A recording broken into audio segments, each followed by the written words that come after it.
முதியோர்களை பாதுகாக்க வேண்டியது அரசின் கடமை என்று சென்னை உயர்நீதிமன்ற மதுரை அமர்வு கருத்து தெரிவித்துள்ளது. மதுரையைச் சேர்ந்த ரமேஷ் தாக்கல் செய்த பொதுநல மனுவில் தமிழகத்தில் முதியோர்களை பொது இடங்களில் தனித்து விட்டுச் செல்லும் போக்கு அதிகரித்து வருவதாகவும், அவ்வாறு விடப்படும் முதியோர்கள் சுகாதார குறைபாடுகளால் உடல்நலம் பாதிக்கப்பட்டு சிரமத்திற்குள்ளாவதாகவும் தெரிவித்துள்ளார். தேசிய முதியோர் மையங்களை அமைப்பது தொடர்பாக ஏற்கனவே வழிகாட்டுதல்கள் உள்ளன எனவும், ஆனால் எந்த மாவட்டத்திலும் இந்த மையங்கள் அமைக்கப்படவில்லை எனவும் அவர் குறிப்பிட்டிருந்தார்.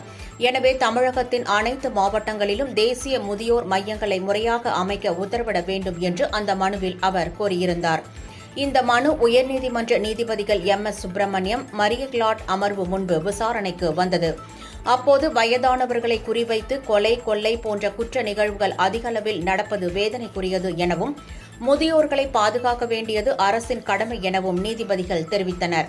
அப்போது மத்திய அரசு சார்பில் முன்னிலையான வழக்குரைஞர் வாதாடுகையில், முதியோர் மையங்களை அமைப்பதற்கான நிதியை மட்டுமே மத்திய அரசு வழங்கும் எனவும், முதியோர் மையங்களை மாநில அரசுகளே அமைக்க வேண்டும் என்றார். இந்த மனு மீது உத்தரவு பிறப்பித்த நீதிபதிகள், மூத்த குடிமக்களை பாதுகாக்க வேண்டியது அரசின் கடமை எனவும், எனவே இந்த வழக்கில் மத்திய சமூக நீதி மற்றும் அதிகாரமளித்தல் துறை முதன்மை செயலாளர், தமிழக அரசின் சமூக நலத்துறை முதன்மை செயலாளர் ஆகியோர் சேர்க்கப்படுவதாகவும் கூறினர்.